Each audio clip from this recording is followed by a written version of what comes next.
Vamos à continuação da aula sobre os problemas ambientais urbanos, agora com a poluição sonora, que é muito comum, principalmente nos grandes centros, com as propagandas, com a difusão de todo tipo de informação através de sons de carros, buzinas e também em locais de aglomeração onde as pessoas não respeitam o direito das outras de ouvir, como em algumas salas de aula. A poluição sonora é o efeito provocado pela difusão do som em um tom demasiadamente alto, sendo muito acima do tolerável, ou que gere desconforto para o ouvinte. O ouvido humano é capaz de suportar apenas até 70 decibéis, que equivale a um aspirador de pó ligado. Acima disso, já pode trazer consequências negativas e irreversíveis. Além de ter o problema da alta amplitude, mesmo com baixa amplitude, mas que o ruído seja incômodo, vai gerar desconforto para o ouvinte, levando ao estresse. Dependendo da sua intensidade, pode causar danos irreversíveis aos seres humanos, principalmente surdez total ou parcial. A surdez, a irritação das pessoas, que leva ao estresse e, consequentemente, à depressão, altera o sistema nervoso, causa fadiga, alucinações, doenças psíquicas. Isso tudo são alguns dos problemas que podem afetar a saúde da população graças à poluição sonora. A poluição visual, que também é comum nos grandes centros, principalmente agora no século XXI, com a modernidade,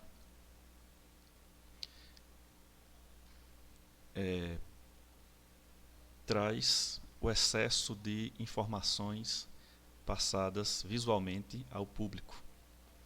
E também em pequenas cidades onde não se respeita as casas, monumentos ou postes. A poluição visual é o excesso de elementos ligados à comunicação visual, como cartazes, anúncios, propagandas, banners, placas e qualquer tipo ou meio para chamar a atenção dos olhos das pessoas. Geralmente são dispostos em ambientes urbanos, já que esses ambientes urbanos são onde há a maior aglomeração de pessoas e onde pode chamar a atenção de mais pessoas para aquele tipo de informação que queira disseminar, especialmente em centros comerciais ou centros de serviços. A poluição visual contribui para a perda da identidade da cidade, além, claro, de causar estresse. Foi comprovado que um ambiente com um visual tranquilo, com cores neutras, é benéfico para a saúde das pessoas. Já ambientes com excesso de informações visuais e com cores fortes causam e pode causar problemas psíquicos, além de levar à perda da identidade da cidade. Compromete a segurança dos cidadãos, principalmente no trânsito, visto que chama a atenção dos olhos do motorista ou encobre parte da sinalização. E também afeta a qualidade de vida das pessoas, a sua saúde, a sua segurança e o bem-estar. As enchentes são calamidades naturais ou não. Ocorrem quando o leito natural do rio recebe um volume de água superior ao que pode comportar, resultando no transbordamento do rio.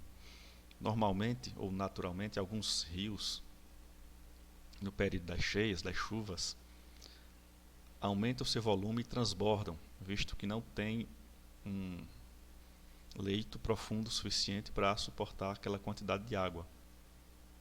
Consequentemente, ocorre o transbordamento e a formação de lagos fluviais, como é o caso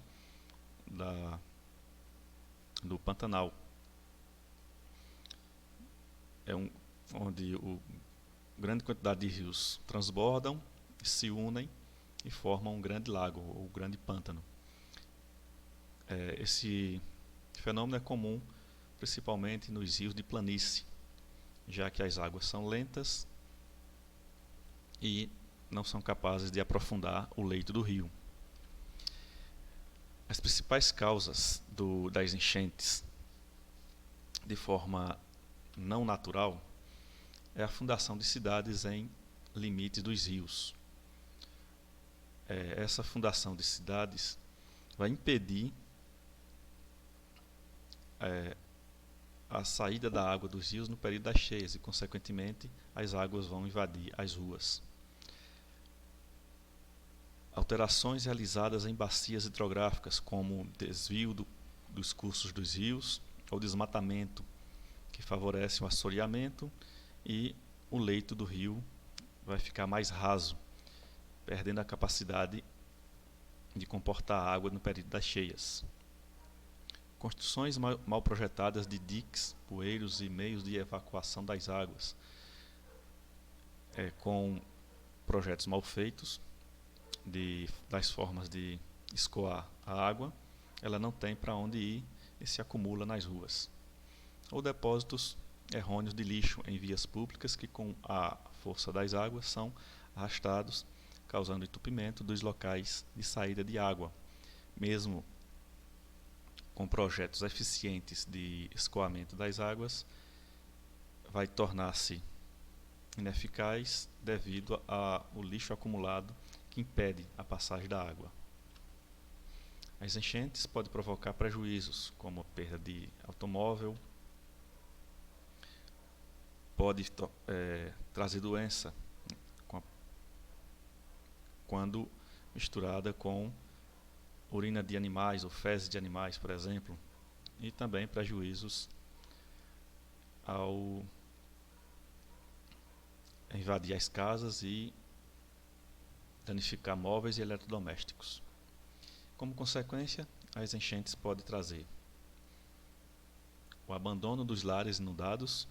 Muitas casas ou áreas inundadas ficam totalmente inabitadas e as pessoas não podem voltar para o local que foi inundado. A perda de materiais, objetos, móveis inundados ou arrastados pela água. Então os móveis, os eletrodomésticos, veículos podem ser perdidos, danificados e irreparável. Ou arrastados pela água e se perdido pelo curso do rio, ou perda de objetos e documentos preciosos. E também as enchentes podem trazer a contaminação da água por produtos tóxicos, além, claro, da poluição por fezes e urina de animais, como ratos, por exemplo. Agentes patológicos, ratos, cachorro, gato ou pássaros. Essas fezes e urinas trazem doenças. A contaminação de alimentos pelo mesmo agente patológico, principalmente quando a enchente consegue alcançar locais de prática agrícola. Inversão térmica é um outro problema que pode afetar principalmente os grandes centros. Porém, a inversão térmica é um fenômeno comum, um fenômeno climático comum, principalmente no inverno, no final da madrugada e início da manhã, que é quando o ar frio, que é mais denso, é responsável por impedir a dispersão de poluentes. O ar frio, que é mais denso, vai descer e ficar em contato com a superfície. Como ele é mais denso, impede a subida dos gases poluentes para as camadas mais altas da atmosfera, ficando esses poluentes próprios das grandes cidades, dos grandes centros, pairando junto à superfície. Como consequência, a inversão térmica piora a qualidade do ar devido à maior concentração de material particulado, como foligens e fumaça de ônibus e caminhões. Ela traz também aumento de doenças respiratórias, como pneumonia, bronquite e asma. Irritação nos olhos devido ao excesso de gases poluentes no ar. Então, normalmente, a inversão térmica, o ar que está na superfície é mais quente, devido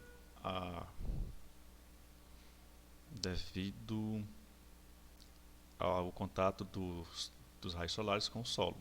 O ar que está acima dessa camada de ar quente é frio, é mais frio. E em seguida o ar mais frio ainda, esse é o fluxo normal.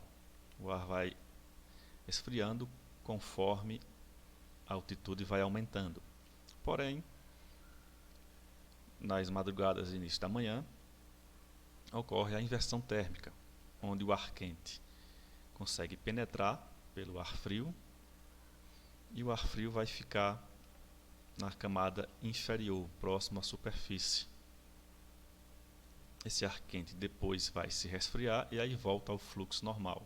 Mas enquanto isso não ocorre, o ar frio fica na camada inferior da atmosfera e os poluentes não conseguem subir para as camadas mais altas, ficando pairando no ar. Aqui nós temos a imagem de uma grande cidade com o efeito da inversão térmica com os poluentes na camada mais inferior da atmosfera. A ilha de calor, que também é um fenômeno tipicamente urbano e propício dos grandes centros devido às construções e impermeabilização do solo, ocorre em locais com maiores aglomerações urbanas, então, locais de metrópoles, locais onde ocorre a conurbação com maior intensidade, onde há a elevação da temperatura devido à presença de construções. Os edifícios que têm vidro que refletem a luz solar e, consequentemente, o calor, vai ajudar a aumentar esse calor no ambiente urbano. O asfalto, que impermeabiliza o solo e ajuda a absorver e manter o calor na superfície. E também a concentração de poluentes típicos das grandes cidades que ajudam a reter ainda mais calor devido ao efeito estufa. A maior presença de árvores ou áreas verdes contribui para a diminuição das temperaturas, porque as árvores são capazes de tornar o ar mais fresco. Nesse perfil de uma ilha de calor, nós observamos aqui o grande centro urbano, onde a temperatura é mais elevada. Devido a isso, que é denominada ilha de calor, pois em uma região relativamente pequena, essa área mais urbanizada vai se destacar acima da temperatura média das áreas em seu entorno. Então vai ser mais elevada e conforme se afasta e conforme diminui a concentração de áreas urbanas, a temperatura vai cair bastante. Nesse mapa observa-se que as ruas de maior aglomeração ou bairros de maior aglomeração urbana da metrópole de São Paulo estão com a temperatura mais elevada, enquanto as áreas mais afastadas, onde a arborização é maior, possui a temperatura mais reduzida. A chuva ácida, um grande problema do século XX, principalmente nas áreas industriais, a chuva é naturalmente ácida, devido à presença de gás carbônico na atmosfera, porém em uma quantidade inofensiva, visto que ela inclusive é propícia para o consumo. A chuva comum não traz nenhum prejuízo ao ser humano, é natureza, já que a acidez é em concentração muito pequena. O problema é que com a queima dos combustíveis fósseis, combustíveis derivados do petróleo, carvão e o gás natural, e o aumento do acúmulo do dióxido de carbono devido a essa queima vai acumular-se na atmosfera, fazendo com que o pH da chuva, da água que está no ar em forma de gotículas, caia e se torne extremamente nociva ao homem e à natureza. Ela vai se tornar mais ácida e, consequentemente, pode causar problemas à natureza, à floresta, à fauna, à flora e também à pele ou a pele dos seres humanos. Então, a chuva ácida ocorre devido à concentração de fumaça, gases de fumaça provenientes da queima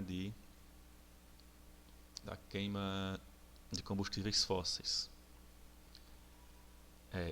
Essa queima libera dióxido de enxofre das fábricas, libera monóxido de carbono, dióxido de carbono e também óxido de nitrogênio, que é o óxido de azoto. Esses gases se concentram na atmosfera e reagem com a água que está na umidade do ar, dando origem a 3 tipos de ácido. O dióxido de enxofre reage com a água, formando o ácido sulfúrico, ou sulfuroso, aliás, o ácido sulfuroso. O peróxido de enxofre reage com a água, formando o ácido sulfúrico.